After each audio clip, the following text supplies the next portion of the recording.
வணக்கம். மீண்டும் சந்திக்கின்றோம். இது பரிணாமா செய்திகளின் பார்வை கலந்துரையாடல் நிகழ்ச்சி. நான் ஜமுனா வேலாயுதம். மீண்டும் உங்களை சந்திப்பதில் மகிழ்ச்சி. 2025ஆம் ஆண்டு இப்போதான் தொடங்கினது போல இருந்துச்சு. அதுக்குள்ள ஓடி முடித்து 365 நாட்கள் முடிய போகுது.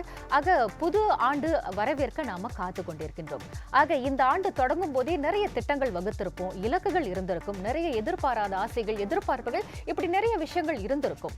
ஆனாலும் கூட இந்த ஆண்டில் அந்த இலக்குகள் எல்லாம் முடிஞ்சிருச்சா, நம்ம நிறைவேற்றிட்டோமா அப்படின்னு யோசிக்கும் போது சில இடங்களில் நிறைய பேர் அதை வெற்றி அடைஞ்சிருக்கலாம். அதில் இன்னும் சில இடங்களில் அது கேள்விக்குறி அப்படின்னு தான் நம்ம சொல்லணும்.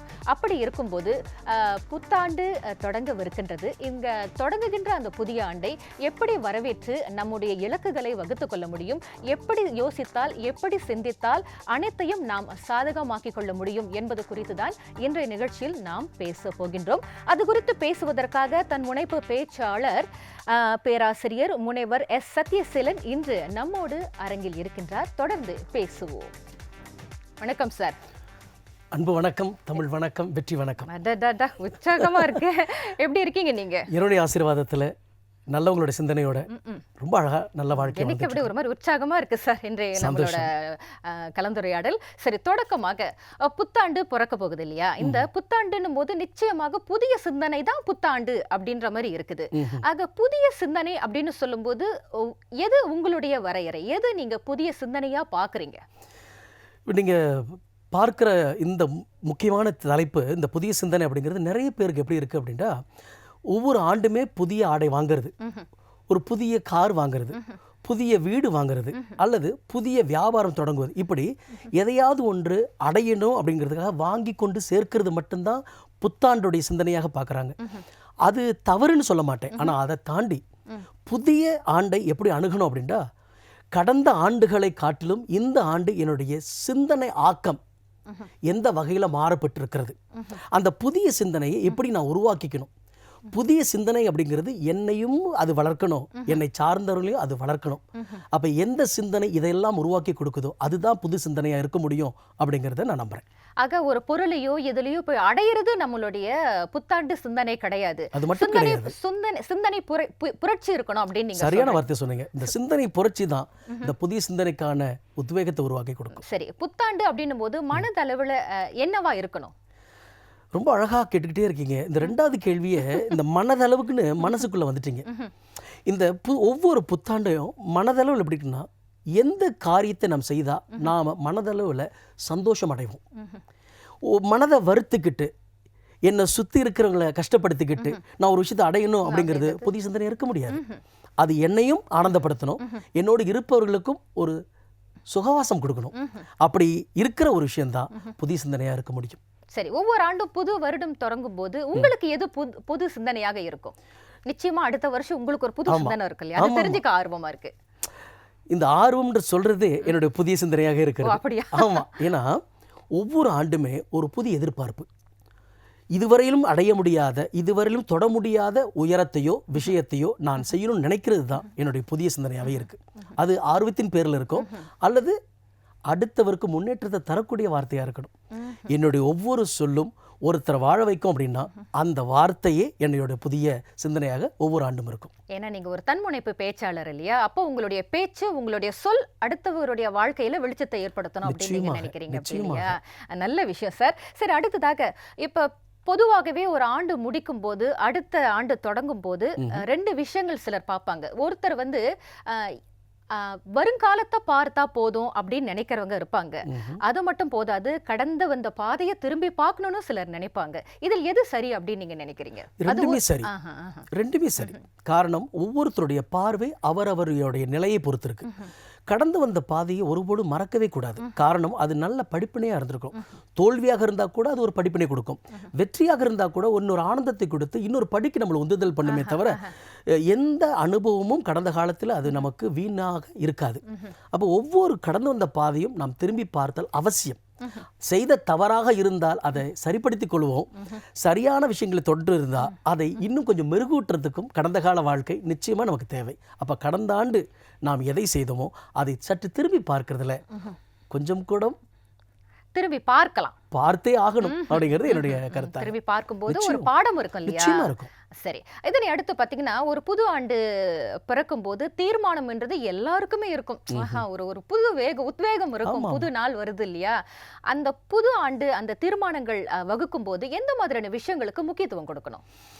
இப்போ புது ஆண்டு அப்படி தொடங்குற போது புதிய சிந்தனை அப்படிங்கிறது தான் முதல் விஷயம். தமிழ்ல ரொம்ப அழகான வார்த்தைகள்லாம் இருக்கு. எண்ணம் போல் வாழ்க்கை. எண்ணம் போல் வாழ்க்கை.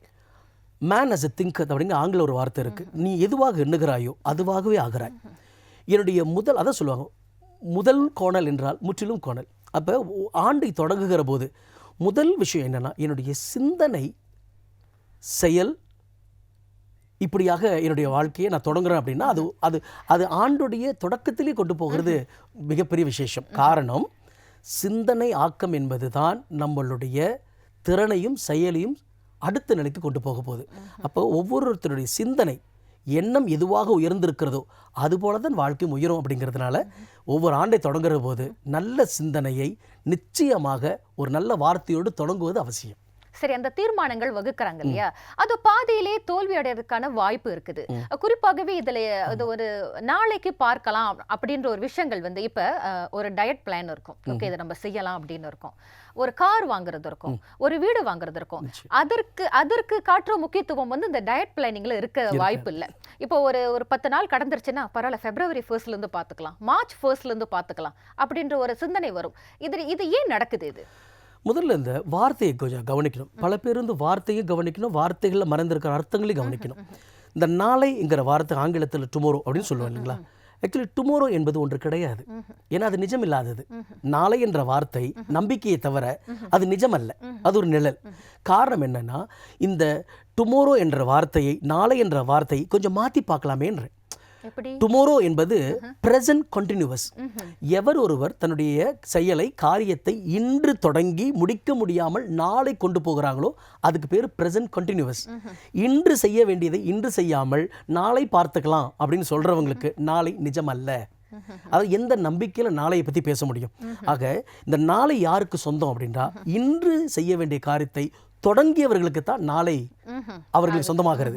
அப்படி பார்க்கிற போது இந்த தீர்மானங்கள் அப்படிங்கிறது ஏன் நாளடைவில் மறைந்து போகிறது, அல்லது அவங்கள விட்டு காணாமல் போகிறது, அல்லது நினைச்ச காரியத்தை முடிக்க முடியாமல் போகிறது? காரணம் என்ன அப்படின்னா, பல காரணங்கள் சொல்லலாம். அதில் ஒன்று மிக மிக முக்கியமானது, தீர்மானம் தீர்க்கமாக இருப்பதில்லை.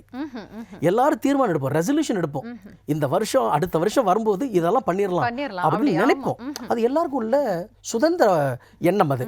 ஆனால் அதை செயல்படுத்துகிற போது, அந்த எக்ஸிக்யூஷன் வருகிற போது இடையிடையிலே வருகின்ற சில தோல்விகள், நடக்கக்கூடிய காரணங்கள், சில பேரை சந்திக்கிற போது அவங்க டீமோட்டிவேட் பண்ணக்கூடிய சில நிலைகள் ஏற்படும் போது, இன்ஃபீரியர் காம்ப்ளெக்சிட்டி, என்னால் முடியுமான்னு இப்படி கேட்டுட்டு போயிட்டாங்களே, ஒருவேளை நம்மளால் முடியாதுன்னு இவங்க நம்பி விட்டால் அந்த காரணம் செய்யக்கூடிய காரியங்கள் அத்தனையும் தடைபடுகிறது அல்லது தள்ளி போகிறது.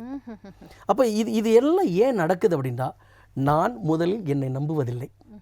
யாரோ ஒரு 15 பேர் சொல்ற விஷயத்தை நான் நம்பினதை போல என்னால் முடியுங்கிற செய்தியை நான் ஆழமாக நம்ப தவறிவிட்டேன்.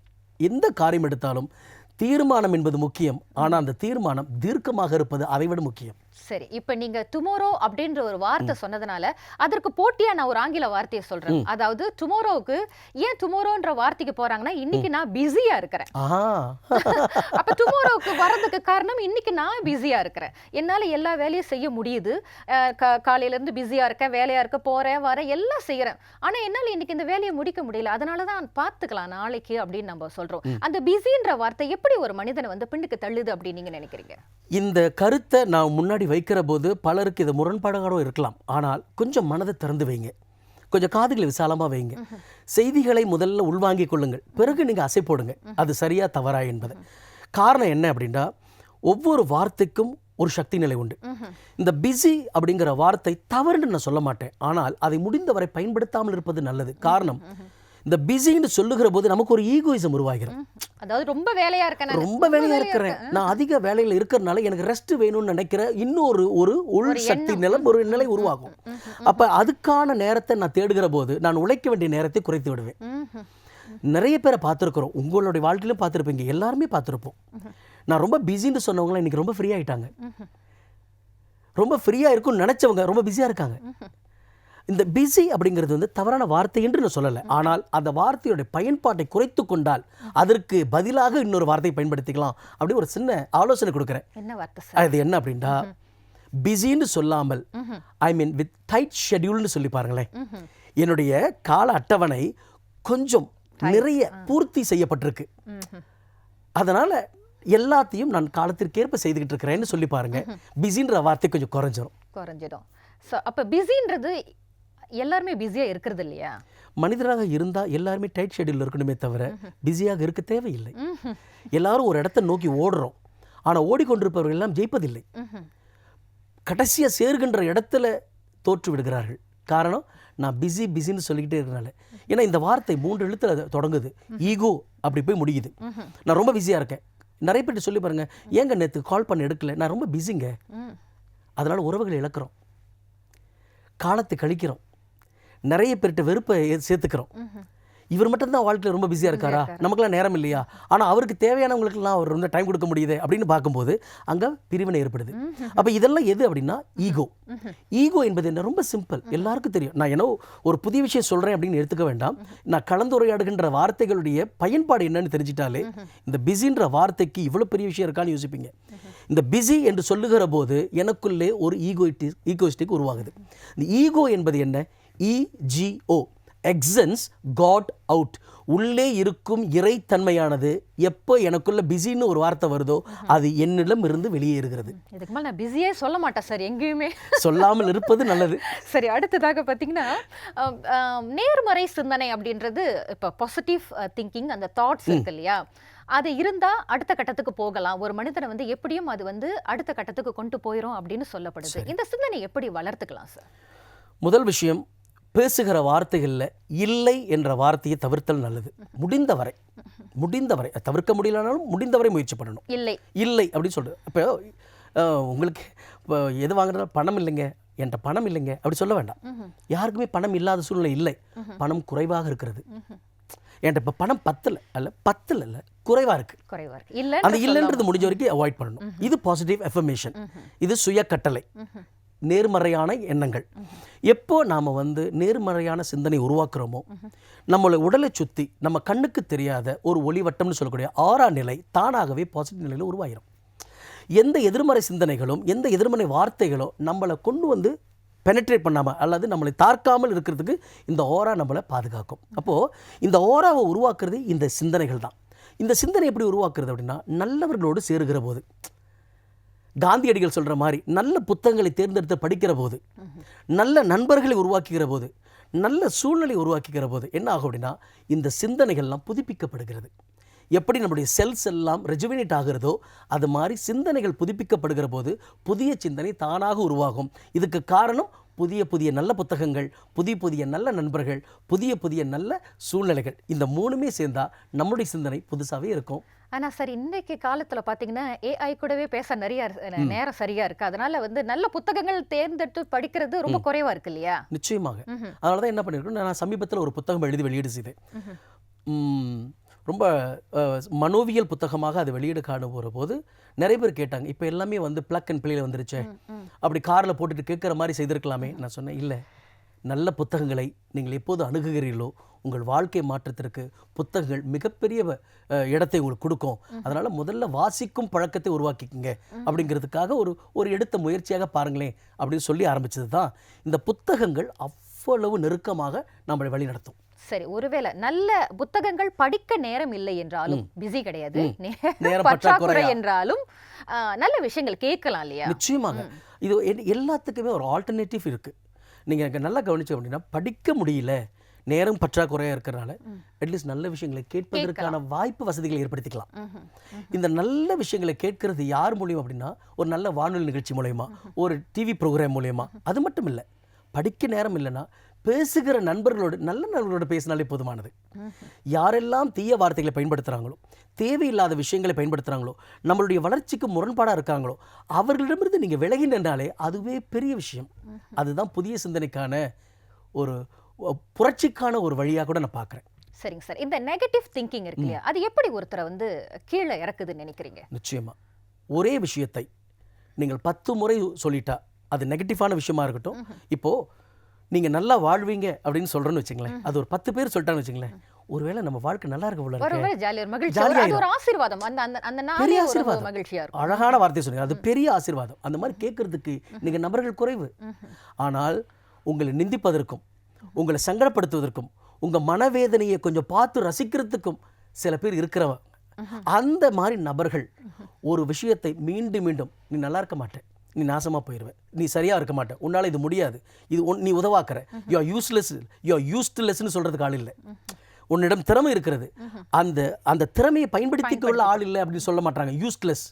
ஆனால் அது பதிலாக என்ன சொல்கிறாங்க, அந்த டியை எடுத்துட்டு யூஸ்லெஸ்ன்னு சொல்லிடுறாங்க, உதவாக்கறேன்றாங்க.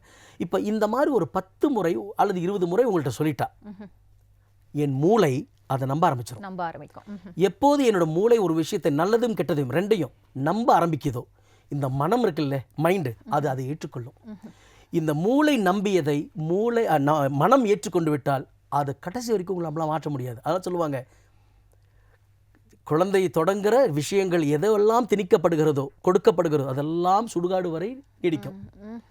தொட்டில் பழக்கம் சுடுகாடு மட்டும். சரி, அப்படி பார்க்கும்போது இப்போ ஒரு உதாரணத்துக்கு, இப்போ நான் எனக்கே அந்த எண்ணம் இருந்திருக்கு. இப்போ காலையில இருந்து நல்லா சிரிச்சிருப்போம், சரி, ஈவினிங்ல ஏதாவது ஒரு இரவு நேரத்துல ஏதாவது ஒரு சம்பவம் நடந்துச்சா, நீ காலையில இருந்து ரொம்ப சிரிச்சோம்ல, அந்த திங்கிங் வந்து நம்மள அறியாமலே நமக்குள்ள ஆட்கொண்டு இருக்குது. நம்ம அந்த அப்படி யோசிக்கிற ஆள் கிடையாது. இருந்தாலுமே ஓஹோ இன்னைக்கு காலையில இருந்து ரொம்ப சிரிச்சோம் அப்படிதானே சார் சொல்லுவாங்க ஏறக்குறைய. அந்த மாதிரி எண்ணங்கள் வரும்போது என்ன பண்றது? இது காலகாலமா சொல்லி வச்ச விஷயங்க. அதாவது ரொம்ப அதிகமா ஒரு பொண்ணு சிரிச்சிட்டா அல்லது ஒரு பையன் சிரிச்சிட்டா, ஏதோ ஒரு சங்கடமான விஷயம் நடக்க போகுது, அதுக்கு தோதுவாகவே ஒன்று நடக்கும். உடனே அதை நம்ம அனுபவிக்கும் போது என்ன நம்புறோம், அப்போ அவங்க சொன்னாங்களே அது சரிதானே அப்படின்னு. சில விஷயங்கள் நம்ம எப்படி பார்க்கலாம் அப்படின்னா, எதுவுமே நான் பொய்ன்னு சொல்ல மாட்டேன், எதையும் நான் தவறுன்னு சொல்ல மாட்டேன், எல்லாம் காலத்தின் விளையாட்டு. இப்போ நீங்க கேட்ட கேள்விக்கு என்னுடைய பார்வை இப்படி இருக்குது. நீங்கள் சிரித்தாலும் சிரிக்காவிட்டாலும் சிரித்தவர்கள் அழுதே தீர வேண்டும். என்ன, அது உடனடியாக நடக்கும்போது கவலை வருது. நீங்க அழுதுகிட்டே இருந்தாலும் ஒரு நாள் உங்களுக்குள்ள ஒரு நிம்மதி வரும், பெருமூச்சோட, அப்பா இதை நான் கடந்துட்டேன் அப்படின்னு சொல்லுவோம். அப்போ இது ரெண்டுமே நீங்கள் கவனிச்சிங்கன்னா, நீங்கள் அதிகமாக சிரித்ததுனால அழகவில்லை, நீங்கள் அழகணுன்றதுக்காகவும் நீங்கள் சிரிக்கவில்லை. சிரிக்க வேண்டிய சூழ்நிலை அமைஞ்சது, சிரிச்சிங்க. அழ வேண்டிய ஒரு கட்டாயம் வந்தது, அழுதுகிறீர்கள். இவ்வளவுதான். இதுக்கும் அதற்கும் முடிச்சு போட வேண்டாம் என்ற. சரி, அது வந்தே தீரும். அடுத்ததாக பார்த்தீங்கன்னா, சமூக ஊடகங்கள்ல பார்த்தீங்கன்னா அந்த கம்பேரிசன்ன்றது ரொம்ப முன்ன வந்து பக்கத்து வீட்டுல அப்படின்ற மாதிரி ஆயிடுச்சு. இன்னைக்கு பொதுவா ஊடகத்துல வந்துருச்சு, சமூக ஊடகத்துல. அந்த கம்பேரிசம் எவ்வளவு பாதிக்குது ஒருத்தர்? அது வந்து எப்படி ஒரு தீர்மானத்துக்கு ஒருத்தர் ஜெயிக்கும் போது தடை பண்ணுதுன்னு நினைக்கிறீங்க? நாம எல்லாருமே இறைவனுடைய ஒரு துளிங்க. நாம் பிறந்து வந்த இடம் அப்பா அம்மாவுடைய ஸ்தலத்தில் இருந்தாலும் கூட நாம் எல்லாமே இறைவனுடைய படைப்பு இல்லையா? இறைவன் நியாயமானவன் தானே, அந்த பிரபஞ்சம் சக்தி வாய்ந்தது தானே, நல்ல விஷயம் தானே. அங்கிருந்து வந்தவங்க நம்ம எல்லாருமே நல்லவங்களாக தானே இருக்கணும். அப்படின்னா நாம் நல்லவர்களாக இருந்தாலும் கூட உங்களோட கேள்வி வந்து ரொம்ப தெளிவாக இருக்குது. சமூக ஊடகங்கள் அப்படிங்கிற வருகிற போது நாம் தேர்ந்தெடுக்கிற விஷயம்தான். சமூக ஊடகங்களில் நல்லதும் இருக்கும் கெட்டதும் இருக்கும். எனக்கு தேவை எதுவோ அதை நான் தேர்ந்தெடுக்காத போது, அதை நான் தவறிட்டேன் அப்படின்னா சில குப்பைகளும் என்னிடம் வந்து சேரும். அந்த குப்பைகளுக்குள்ள சில வைரம் இருக்கலாம், ஆனால் வைரமே தனியாக இருக்கிற போது குப்பையை தேடி ஏன் போவானே? அப்போ சமூக ஊடகங்கள் எல்லாமே தப்புன்னு சொல்ல முடியாது. நிறைய நல்ல விஷயங்களை கொடுக்கக்கூடிய சமூக ஊடகங்கள் இருக்கிற அதே நேரத்தில் நான் தேர்ந்தெடுக்க வேண்டிய கடப்பாடு என்னிடத்துல இருக்கு. அப்ப நாம தான் அதை யோசிச்சு சரியானது தேர்வு செய்யறதுல, காரணம் வாழ்க்கை என்னுடையது, அதுக்கு பொறுப்பானவன் நான் இல்லைங்களா? அப்போ நமக்கு எல்லாரும் கொடுப்பாங்க, எது எனக்கு வேணுமோ. இப்போ பசு எடுத்துங்களேன், அது ஒரு நல்ல உதாரணமா இருக்கும் நான் நம்புறேன். பசுமாடு கூட மிகச்சிறந்த தன்மை என்ன தெரியுங்களா? அது பார்க்கிற எல்லா பொருட்களையும் முதல்ல மேய்ஞ்சிரும், எடுத்துட்டு வந்து உள்வாங்கிக்கிட்டு ஒரு நிழல்ல பார்த்து அமர்ந்துரும், உட்காந்துட்ட பிறகு அந்த உள்ள எடுத்துக்கிட்ட எல்லா பொருட்களையுமே மெதுவாக வெளியே கக்கி அது மிறகு எடுத்து மெதுவாக அசை போடும். எதுவெல்லாம் தேவையோ அதை அசை போட்டு ஜீரணத்துக்கு தேவையானதெல்லாம் கொண்டு போய். அப்போ அது என்ன பார்க்குதுன்னா, நல்லதும் கெட்டது அன்னபக்ஷி மாதிரி, நல்லதும் கெட்டது எது தேவையோ அது தேவையானதை எடுத்துக்கும். நாம் எல்லாருமே சமூக ஊடகங்களை பொறுத்தவரை அன்னபக்ஷியாக இருப்பது நல்லது. சரிங்க சார். அடுத்ததாக பார்த்தீங்கன்னா, இந்த இலக்குகளை எழுதி வைக்கிற ஒரு விஷயம் இருக்கு. இன்னைக்கு ரொம்ப அது ஒரு பழக்கம் இருக்கு. அதை எழுதி வைக்கும் போது அது ஒரு மாற்றத்தை ஏற்படுத்துமா சார்? நிச்சயமாக. நான் முதல்ல ஒரு விஷயம் உங்களோட பகிர்ந்துக்கிட்டேன். அது என்னன்னு பார்த்தீங்கன்னா, இந்த மூளை ஒரு விஷயத்தை நம்பணும் அப்படின்னா அதுக்கு பயிற்சி கொடுக்கணும். நீங்கள் ஒரு விஷயத்தை மீண்டும் மீண்டும் சொல்ல போது, மீண்டும் மீண்டும் எழுதும்போது, மீண்டும் மீண்டும் உச்சாரணம் பண்ணும்போது, அதுக்கு தான் மந்திரம்னு ஒன்று வந்துச்சு. ஓம் ஒரு உதாரணம் சொல்லலாம். சொல்லுங்க. ஓம் பூர் புவ ஸ்வஹா அப்படின்னு சொல்லி ஒரு மந்திரம் சொல்றோம். அல்லது ஓம் கம் கணபதியே அப்படி வச்சுக்குவோம். இந்த ஓம் கம் கணபதி என்பது ஒரு வாசகம், சில சொற்களை இணைத்த ஒரு வாக்கியம். இது எப்படி மந்திரம்னு சொன்னோம்? அதை நாம மீண்டும் மீண்டும் சொன்னதுனால, மீண்டும் மீண்டும் எழுதுனதுனால. அதனால தான் சரஸ்வதி கையில ருத்ராட்ச மாலை இருக்கு. ஒரு விஷயத்தை நாம் மீண்டும் மீண்டும் எழுதணும், ஒரு விஷயத்தை மீண்டும் மீண்டும் பயிற்சி பண்ணணும், மீண்டும் மீண்டும் கேட்கணும். அப்ப இந்த மாதிரி நல்ல விஷயங்களை நாம் மீண்டும் மீண்டும் கேட்கிற போது நமக்குள்ள இந்த மூளை அதை நம்ப ஆரம்பிச்சிடும். நல்ல விஷயமா இருந்தாலும் சரி, கெட்டதாக இருந்தாலும் சரி, அந்த நம்பின விஷயத்தை இந்த மனசு அதை ஏற்றுக்கொள்ளுகிற போது அது நமக்குள்ளே பயிற்சியாக பழக்கமாக மாறுது. சரி, அப்படியே பார்க்கும்போது 21 நாட்கள் வந்து நீங்க கேள்விப்பட்டிருப்பீங்க இல்லையா? 21 நாட்கள் நம்ம அதை தொடர்ந்து செஞ்சிட்டோம்னா அது நமக்கு பழக்கமாயிடும். அது எந்த அளவுக்கு சாத்தியம்? மனோவியல்ல நீங்க கவனிச்சிங்க அப்படின்னா, ஒரு செய்தியை நாம் 7 நாளைக்கோ அல்லது 7 முறையோ சொல்ல சொல்ல சொல்ல அது நம்மளுடைய வெளிமனத்தில் பதிவாகும். கான்ஷியஸ் மைண்டு சொல்லுவோம். இதை நீங்கள் ஒரு 14லேருந்து 21 நாளைக்கு அதை மீண்டும் மீண்டும் சொன்னீங்கன்னா அந்த வெளிமனத்தில் பதிவான செய்தியை அது உங்களுடைய ஆழ்மனத்தில் பதிவு செய்யும். அது சூப்பர் கான்ஷியஸ் மைண்ட்லேருந்து கொண்டு போயிடும், சப்கான்ஷியஸ் மைண்டில் பதிவாகிடும். இதுவே நீங்கள் 21 நாட்களுக்கு மேலே, அதை எல்லாரும் எப்படி சொல்லுவாங்கன்னா ஒரு மண்டலம் 40 நாள் 48 நாள் சொல்லுவாங்க. இந்த நீண்ட நாட்களுக்கு கொண்டு போய் பயிற்சி பண்ணிங்கன்னா அது நம்மளுடைய சூப்பர் கான்ஷியஸ் மைண்டு சொல்லக்கூடிய அதீத மன ஆற்றலுக்குள்ளே பதிவாயிரும். வெளிமனத்தில் பதிவானது 7 நாளுக்கு பிறகு மறந்துடும். 21 நாள் பயிற்சி பண்ணிங்கன்னா அது உங்களுக்கு சில ஆண்டுகளுக்கு மனதில் நிற்கும். 48 நாட்களுக்கு மேலே நீங்கள் அதை பயிற்சி பண்ணீங்க அப்படின்னா அது பல விஷயங்கள் நம்மளுடைய ஆயுள் முடிகிற வரைக்கும் ஞாபகத்தில் இருக்கும். அதனால தான் எல்லாரும் என்ன சொல்லுவாங்கன்னா இந்த காலை வரம்புக்குள்ளே பயிற்சி பண்ணிக்கிட்டு வாங்க. அது இந்த மனசும் மூளையும் நம்பி ஏற்றுக்கொள்ளணும். சரிங்க சார், இப்போ நீங்கள் இதை பற்றி பேசும்போது அண்மைய காலமாக நம்ம ரொம்ப சில வார்த்தைகளை நம்ம தொடர்ந்து கேட்டுக்கிட்டு இருக்கோம். லா ஆஃப் அட்ராக்ஷன் பற்றி பேசுகிறோம், ஈர்ப்பு விதிகள் பற்றி பேசுகிறோம், மேனிஃபெஸ்ட் பண்ணுறதை பற்றி பேசுகிறோம். இந்த வார்த்தைகள்லாம் நம்ம அறியாமலேயே சிறு வயதில் இந்த வார்த்தைக்கு அர்த்தம் தான் நமக்கு தெரியாமல் இருந்தது, இந்த புழக்கத்தில் இல்லாமல் இருந்துச்சு. ஆனால் சின்ன வயசில் நம்மளை அறியாமலே அது செஞ்சிருப்போம். இப்ப ரொம்ப அதிகமா பரவலா எல்லாருமே பேசுறாங்க, ரீல்ஸ் பாக்குறோம், டிக்டாக்ல நிறைய இது போன்ற விஷயங்கள் நிறைய பரவுது. இத பார்க்கும்போது ஒரு தன்முனைப்பு பேச்சாளரா நீங்க எப்படி அதை பாக்குறீங்க? இது ரொம்ப நல்ல விஷயமா நீங்க இந்த கேள்விகளை தொடர்ந்து கொண்டு போயிட்டே இருக்கீங்க. இந்த மேனிஃபெஸ்டேஷன், இந்த பவர் ஆஃப் பொட்டன்ஷியலிட்டி அல்லது நீங்க சொல்லக்கூடிய நிறைய விஷயம், லா ஆஃப் அட்ராக்ஷன், இது எல்லாமே வந்து ஒரு மனிதனுக்கு தேவையான நல்ல விஷயங்களை மீண்டும் மீண்டும் இப்போ அதிக புழக்கத்தில் பார்க்க முடிகிறது. இது நாம் அறியாத காலத்தில் பண்ணது காரணம் அப்போ இல்லாத விழிப்புணர்வு, அவேர்னஸ் இப்போ அதிகமாக இருக்கிறது. பார்த்தீங்களா, முதல்ல நம்ம பேசின சமூக ஊடகம் எவ்வளோ அழகாக உதவி பண்ணுது பாருங்க. அன்றைக்கு நமக்கு புரியாத விஷயத்தை இன்றைக்கு புரிய வச்சிருக்கு. இப்போ இது எந்த அளவுக்கு அப்படின்னா தன்முனைப்பு பயிற்சியாளராக மட்டுமில்லை, ஒரு மனோவியல் ரீதியாக நான் பார்க்குறேன். லா ஆஃப் அட்ராக்ஷன் வித் என்ன, ஈர்ப்பு விதி. எனக்கு எது வேண்டும் அப்படிங்கிற சுதந்திர உரிமை என்னட்டு இருக்கு அப்படின்னா எனக்கு வேண்டியதை நான் தான் பெறணும் அப்படின்னா அதுக்கு தேவையான வழிமுறையை நான் தான் நாடணும். இது ஒன்று. இது இன்னொரு வகையில் சொல்கிறேனே, ஆன்மீகம் அப்படின்னு ஒன்று இருக்கு இல்லையா, இது தேடி போகணுன்றாங்க. ஆன்மீகத்தை தேடு, அந்த வார்த்தையே தவறுன்னு மீண்டும் சொல்ல மாட்டேன், இன்னும் கொஞ்சம் புதுப்பிக்கலாமேன்றேன். இந்த ஆன்மீகத்தை தேடுவதற்கு பதிலாக உள்ளே இருக்கிற ஆன்மீகத்தை நாடினாலே போதுமானதுன்றேன். நமக்குள்ளே தான் எல்லாம் உள்ளே இருப்பது. அப்ப ஈர்ப்பு விதிங்கிறது உள்ளே இருக்கிறத அதை ஈர்த்துக்கணும்னு சொல்றேன், வெளியிருந்து எடுக்க வேண்டாம். உள்ளே இருக்கிறத பெருக்கிக்கிறதுக்கு பேரு மேனிஃபெஸ்டேஷன். சரி, இறுதியாக நீங்க சொன்ன அந்த ஈர்ப்பு விதிகள் எல்லாமே 2026ல எல்லாத்துக்குமே ஒரு இருக்கிற விஷயமா கிடைக்கணும் அப்படின்றது சொல்லப்படுது.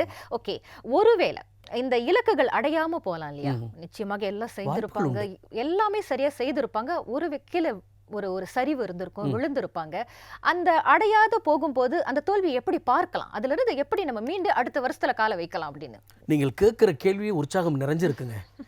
அடுத்த அடி எடுத்து எப்படி வைக்கிறாங்கன்னா கடந்து வந்த அந்த அனுபவம் தானே, அதுல ஜெயிச்சிருந்தா அடுத்த 10 படிக்கு என்ன பண்ணணுங்கிறது யோசிக்க ஆரம்பிச்சிடும். அதுவே அது முரண்பாடாக தோல்வியில் கொண்டு போயிருந்தா அந்த அனுபவத்தை மீண்டும் தவறாக மீண்டும் செய்யாமல் பார்த்து கொள்வது தானே அடுத்த ஆண்டுக்கான தீர்மானமாக இருக்கும். அப்போது ஒவ்வொரு முயற்சியிலையும் ஒவ்வொரு எக்ஸிக்யூஷன்லையும் ஒவ்வொரு தோல்வியும் வரலாம், வெற்றி மட்டும்தான் வரணும்னு நினைக்கிறவங்களுக்கு இது ஏற்றுக்கொள்ள முடியாது. நாம் எடுக்கிற வேண்டியது என்ன அப்படின்னா முயற்சி மட்டும்தான். அந்த முயற்சியை நாம் பயிற்சியாக மீண்டும் மீண்டும் செய்து கொண்டே இருக்கணும். அது பிறகு அந்த பயிற்சியை தொடர்ச்சியாக பண்ணணும். இதை பண்ணுகிற போது ரிசல்ட் எனக்கு வெற்றின்னு நினைக்கிறவங்களுக்கு ஒரே ஒரு சஜஷன், ஆலோசனை, வெற்றி மட்டும்தான் வரணும்னு நினைக்க வேண்டாம். தோல்வி வந்தாலும் இதையும் நான் தாண்டி வருவேன் அப்படிங்கிற ஏற்றுக்கொள்கிற மனப்பான்மை இருந்தா போதுமானது. நிச்சயமாக இதெல்லாம் கடந்து வந்ததுனால தான் நீங்க ஒரு தன்முனைப்பு பேச்சாளராக நிறைய கற்றுக்கொண்டு இருக்கிறீங்க. ஆக அதிகமான விஷயங்கள் இந்த அரை மணி நேரத்தில் எங்களோடு நிறைய பகிர்ந்து கொண்டீங்க.